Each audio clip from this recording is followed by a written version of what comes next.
So we jump to a planet that is nothing but ash and flame and rock.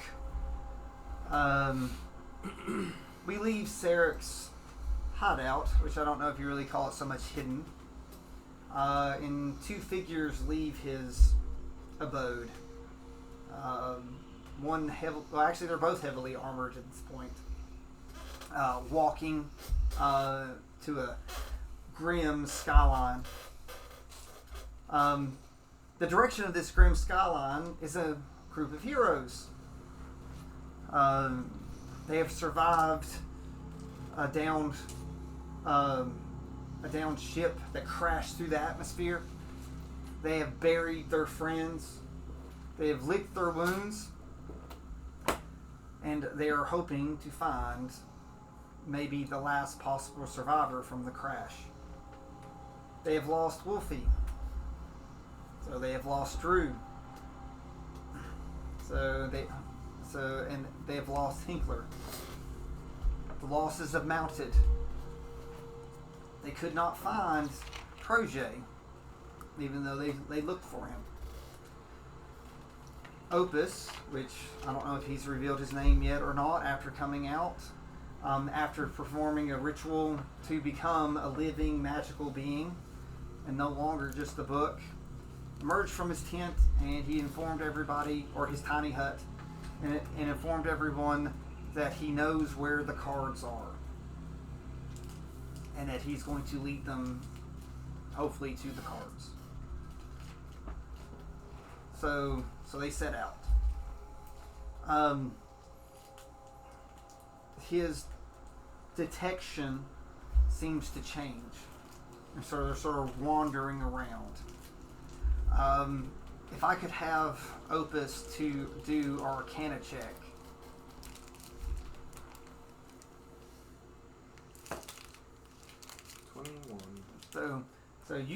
So you feel that there are these shards all over the place. So occasionally you see falling from the sky great golden shards coming from the ring around the planet. It comes around, and when you see pieces of these shards come down, it seems to point you to the directions of the shard fall. But every time more shards fall, your locate object changes. And it seems to be moving great differences. If you would like to do a straight investigation roll, or not straight, just an investigation roll.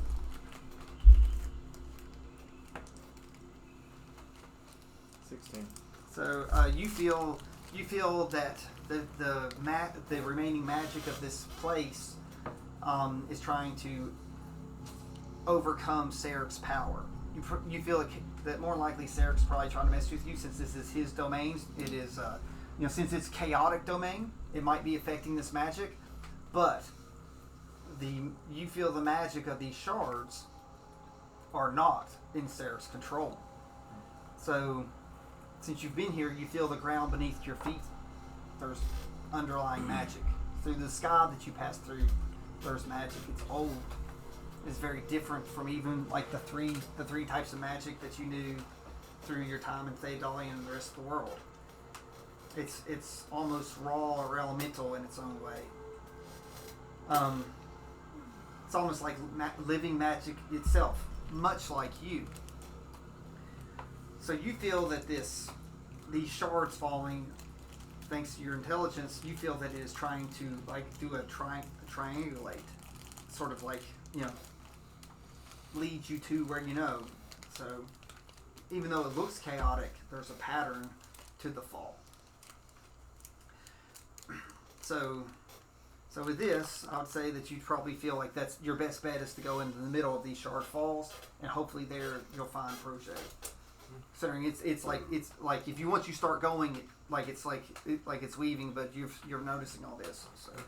So which direction are the stars falling?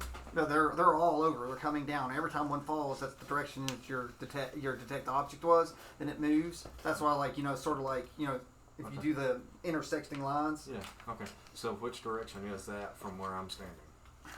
To the right. I was looking north, south, east, west. Do you know what north south is? You don't know.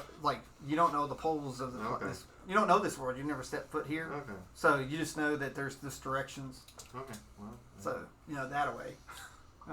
After you've seen it. Then I inform everybody that we need to head that way. Yeah. So, like I said, and you know, at that point, none of the fragments have went that way, but it's sort of like the intersection. It continues every once in a while. You continue to see shards at all these different places. Your detect object, it bounces with each one of these. So the only logical thing is you can't check all of those unless the cards are spread everywhere. It seems a little, Fishy. it seems a little odd. Even if Protege did fail, again, I'm using your natural intelligence. Even if they were scattered around, they would not be in these such great lengths. So you feel that Sarek is playing a game. So, so you all go for a ways. All right. So Dame usually does not speak much, other than sometimes she will complain or she will question if it's the right choice. She's very. She knows your power of you all and what you can do, but she still doesn't necessarily have faith in you all.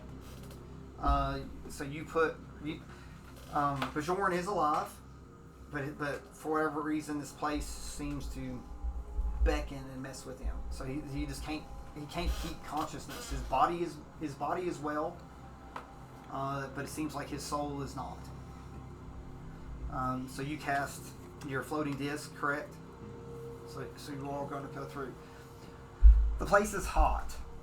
Of course, Roy probably doesn't really have too much issue with the heat. But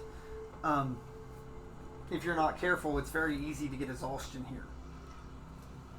So you can't really go super fast. So Opus now for the first time feels what it's like to have a real body, like how it affects. You're welcome to describe the sensation of actually having it. It's like what you think, if you I don't wish. even know yet. So. It's only been a minute. Oh no! Like you all been traveling for a couple hours now. Like you said that away, you're all going that way. Are you sore yet? So. Sweet. Don't know what to think yet. So. They don't know any different. So you eventually, so you move forward, and again, it's a very long trek. The terrain is rough. There's jagged molted rocks up. There's thick rocks, and you come to a messed up town that actually, for the first time in a long time, there are sort of shelter type buildings. There's been very few buildings left. It's rumbled or collapsed or whatever.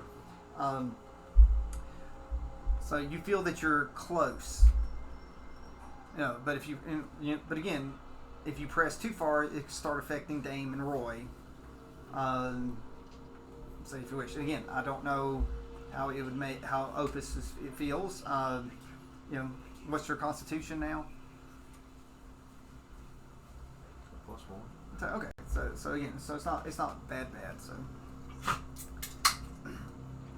So we will pick up with you all here.